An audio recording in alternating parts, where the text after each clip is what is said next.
আসসালামু আলাইকুম। এখন শুনবেন সংবাদ শিরোনাম। অনুমোদন ছাড়াই ৪ বছর ধরে চলছে বাংলাদেশ নবজাতক হাসপাতাল। বাণিজ্যিক ভবনকে লাইসেন্স দিয়েছে স্বাস্থ্য অধিদপ্তর। ব্যবসা চালান সরকারি ডাক্তার। বন্ধ কারখানায় প্রণোদনা নয়, রুগ্ন শিল্পে অর্থায়ন চান ব্যবসায়ী নেতারা। অর্থের সঠিক ব্যবহার নিশ্চিতের তাগিদ অর্থনীতিবিদদের।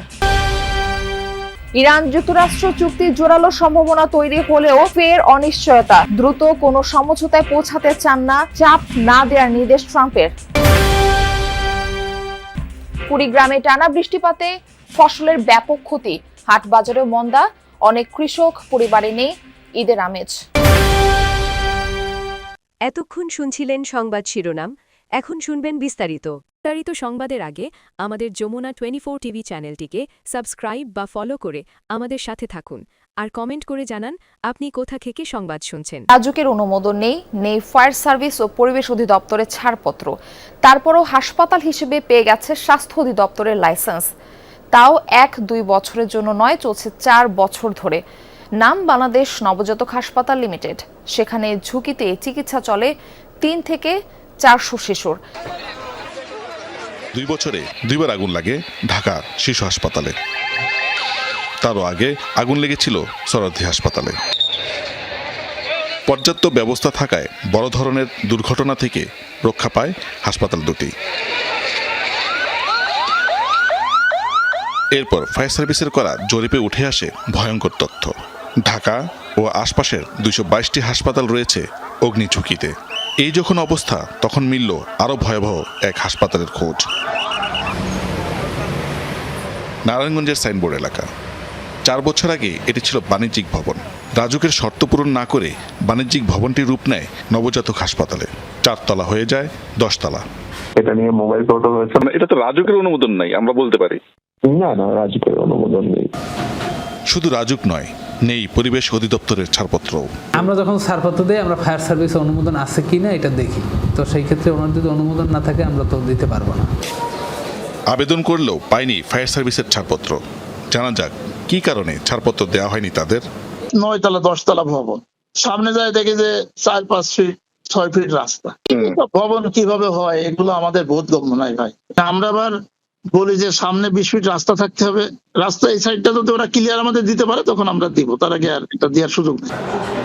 আগুন নেভানোর পর্যাপ্ত ব্যবস্থা না থাকলেও প্রতিদিন ভর্তি করা হচ্ছে নবজাতক শিশু। পাশে আবার পেট্রোল পাম্প। একটা গাড়ি ঢুকলে আর একটা গাড়ি বেরোতে পারে না। একটা গাড়ির ভিতরে থাকতে হয় আর তারপর আর একটা গাড়ি বেরোতে। এইটাই রাস্তা, একটাই রাস্তা, আর কোনো রাস্তা নাই। অনুমোদনা প্যাকেজে বন্ধ কলকারখানা চালুর বদলে রুগ্ন শিল্পে অর্থায়নকে বেশি গুরুত্ব দেওয়ার দাবি ব্যবসায়ী নেতাদের। এতে অর্থনীতি এবং কর্মসংস্থানে মিলবে বেশি সুফল। তাদের দাবি, অর্থনীতিতে সবচেয়ে বেশি অবদান রাখার পরও এসএমই খাত গুরুত্ব পাচ্ছে না। এদিকে প্রণোদনার অর্থের সঠিক ব্যবহার নিশ্চিত করার তাগিদ দিচ্ছেন অর্থনীতিবিদরা। বন্ধ কলকারখানা চালু এবং স্থবির অর্থনীতি চাঙ্গা করতে 60,000 কোটি টাকার বিশেষ প্রণোদনা প্যাকেজ ঘোষণা করেছে বাংলাদেশ ব্যাংক। এর মধ্যে সরকারি খাত থেকে আসবে 41,000 কোটি টাকা, বাকি 19,000 কোটি টাকার যোগান দেবে বাংলাদেশ ব্যাংক। প্রণোদনা প্যাকেজ থেকে 7% সুদে টাকা পাবেন উদ্যোক্তারা। ব্যবসায়ী নেতারা বলছেন, বন্ধ কলকারখানা চালু সময় সাপেক্ষ বিষয়। তাই অর্থায়নের ক্ষেত্রে বন্ধ কারখানার চেয়ে উৎপাদনে আছে এমন রুগ্ন শিল্পকে বেশি গুরুত্ব দেওয়ার পরামর্শ তাদের। রুগ্ন ফ্যাক্টরিদেরকে আপনারা বেশি মূল্যায়ন করেন। একটা বন্ধ ফ্যাক্টরি আপনি কিভাবে এটাকে নির্ণয় করবেন? সেন্ট্রাল ব্যাংক কি বাংলাদেশের সব জায়গায় গিয়ে কোন ফ্যাক্টরি কবে বন্ধ হয়েছে, কেন বন্ধ হয়েছে দেখতে পারবে? আপনার টাকা দিলেন, ওই একটা ফ্যাক্টরির মেশিন আনতে লাগবে 1 বছর, ইনস্টলেশন করতে লাগবে 6 মাস, লোক নিতে তো 1.5-2 বছর তো চলে যাবে। ইমিডিয়েট ইকোনমিক ইম্প্যাক্ট তো হবে না। এখানে হাজারো হাজারো ফ্যাক্টরিজ আছে যারা রুগ্ন হয়ে এখনো কিন্তু চলতেছে। বন্ধ ফ্যাক্টরি চালু করার চেয়ে এটাকে রক্ষা করাটা আগে জরুরি বেশি। এখানে এগুলি চলমান, এগুলিকে বাঁচিয়ে রাখাটা সহজ এবং এগুলি বেঁচে থাকলে আমার কর্মসংস্থান হারাবে না। বন্ধ হয়ে গেলে এখানে কিন্তু কর্মসংস্থান বিলুপ্ত হবে। তাছাড়া এগুলি চলমান, ফ্যাক্টরিগুলি চলমান থাকলে তার রপ্তানি কার্যক্রমটা অব্যাহত থাকবে। 41,000 কোটি টাকার পুনঃ অর্থায়ন তহবিলের মধ্যে 20,000 কোটি টাকা বরাদ্দ রাখা হয়েছে বড় শিল্পের জন্য, আর মাত্র 5,000 কোটি টাকা বরাদ্দ এসএমইতে। কর্মসংস্থান এবং অর্থনৈতিক প্রবৃদ্ধিতে বেশি অবদান রাখার পরও ক্ষুদ্র ও মাঝারি শিল্পের সাথে বৈষম্য করা হয়েছে। যুক্তরাষ্ট্র ইরান চুক্তি জোরালো সম্ভাবনা তৈরির পর আবারও ঘনিয়েছে অনিশ্চয়তার মেঘ। মার্কিন প্রেসিডেন্ট ডোনাল্ড ট্রাম্প বলছেন এখনো হয়নি চূড়ান্ত সমঝোতা। বলেন সিদ্ধান্ত নিতে মার্কিন আলোচকদের তাড়াহুড়া না করার নির্দেশ দিয়েছেন তিনি। চুক্তি স্বাক্ষর ও অনুমোদন না হওয়া পর্যন্ত তেহরানের উপর অবরোধ বহাল থাকবে বলেও জানান। এই ইস্যুতে সতর্ক অবস্থানে হোয়াইট হাউস কর্মকর্তারাও। চুক্তির খসড়া চূড়ান্ত হতে আরও কয়েকদিন সময় লাগতে পারে বলে জানিয়েছেন তারা। ইরানও নিশ্চিত করেছে চূড়ান্ত সমঝোতা হয়নি এবং কয়েকটি গুরুত্বপূর্ণ ধারা নিয়ে দুই পক্ষের মধ্যে মতপার্থক্য রয়ে গেছে। পাকিস্তানের মধ্যস্থতায় পরোক্ষ আলোচনা চললেও ওয়াশিংটনের প্রতি এখনও গভীর সন্দেহ ও অনাস্থা রয়েছে তেহরানের।